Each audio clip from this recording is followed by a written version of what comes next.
नमस्कार, Hindi dictation YouTube channel पर आप सभी का स्वागत है। 5 सेकंड्स में रेडी हो जाइए।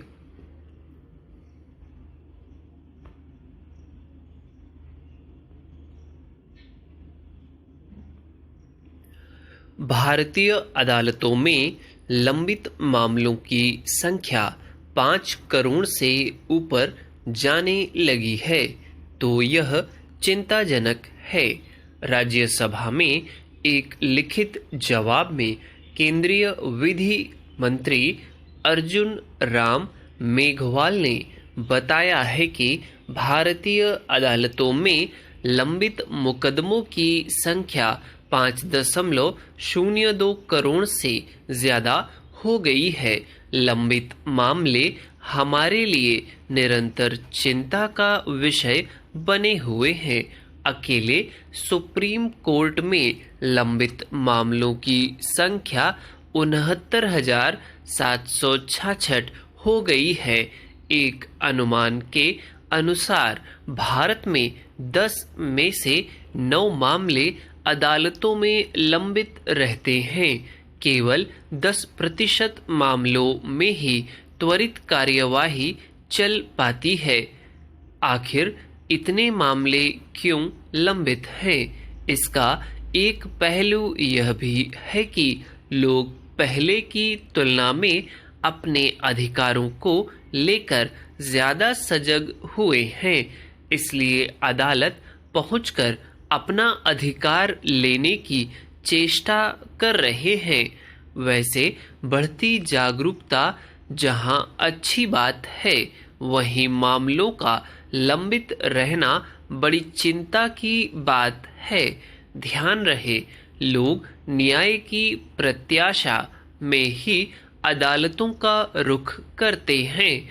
ऐसे में अगर उन्हें जल्दी न्याय नहीं मिलेगा तो वे दूसरे रास्ते अपनाएंगे, जो देश में कानून व्यवस्था की सेहत के लिए ठीक बात नहीं होगी।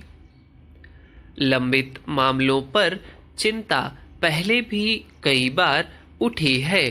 पिछले वर्ष जुलाई में भारत के प्रधान न्यायाधीश NV रमन्ना ने भारत में ज्यादा लंबित मामलों पर तत्कालीन कानून एवं न्याय मंत्री किरेन रिजिजू द्वारा व्यक्त की गई चिंताओं का जवाब देते हुए कहा था कि न्यायिक रिक्तियों को न भरना इसका प्रमुख कारण है।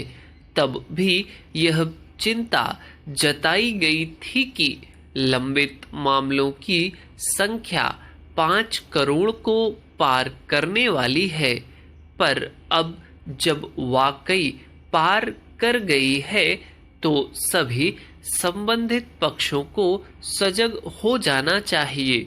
लंबित मामलों को जल्द से जल्द न्याय तक पहुंचाने के लिए सरकार और न्यायपालिका के बीच अच्छा समन्वय होना चाहिए।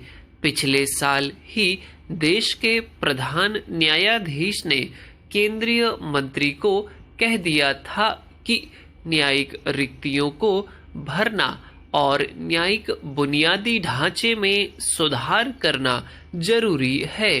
क्या विगत एक वर्ष में इस दिशा में गंभीरता से काम हुआ है? दिसंबर 2022 तक देश के 25 उच्च न्यायालयों में जजों की संख्या होनी चाहिए थी 1108, पर जज थे 778 कुल। निचली अदालतों की बात करें तो जजों के पद थे 24,631 और जज थे 19,288 मात्र। इतने पद खाली कैसे हैं? आज जरूरत समग्रता में सोचने की है। मुकदमों की संख्या लगातार बढ़ती जा रही है। जैसे बताया जा रहा है, मणिपुर में ही 3 मई के बाद हुए दंगों के चलते 6,000 से अधिक FIR दर्ज हुए हैं। इनमें से ज्यादातर मामले अदालतों में जाएंगे और दोषियों को सजा मिलने में न जाने कितना समय लगेगा। यदि मणिपुर में तत्काल प्रभाव से कानून का राज कायम करना है तो अदालतों को भी त्वरित न्याय करना होगा। अपराधी लंबित मामलों में अपने बचाव की गुंजाइश देखते हैं, जबकि पीड़ित को सालों बाद जब न्याय मिलता है तो न्याय अपना महत्व लगभग खोकर समाज में अन्याय को बढ़ावा देता है। त्वरित न्याय पूरी व्यवस्था की जिम्मेदारी है।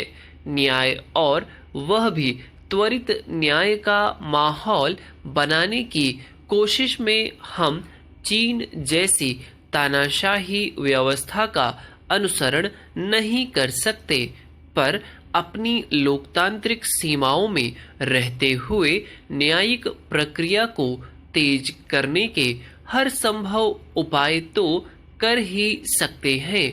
भारत जैसी विशाल आबादी वाले देश समाज में अमन चैन के लिए यही होना चाहिए। That's all. उम्मीद करता हूँ डिक्टेशन आपने बहुत अच्छा लिखा होगा। जो वर्ड्स आपसे छूटे हों या नाम छूट गए हैं तो प्लीज़ उसके लिए परेशान ना होइए, उसको देखिए, उसके आउटलाइंस बनाइए और 2 से 3 लाइन प्रैक्टिस करिए उसकी। ठीक, वीडियो अच्छी लगी है तो प्लीज़ लाइक करें और अपने फ्रेंड्स के साथ शेयर करें मॉर्निंग में इसको। Thank you.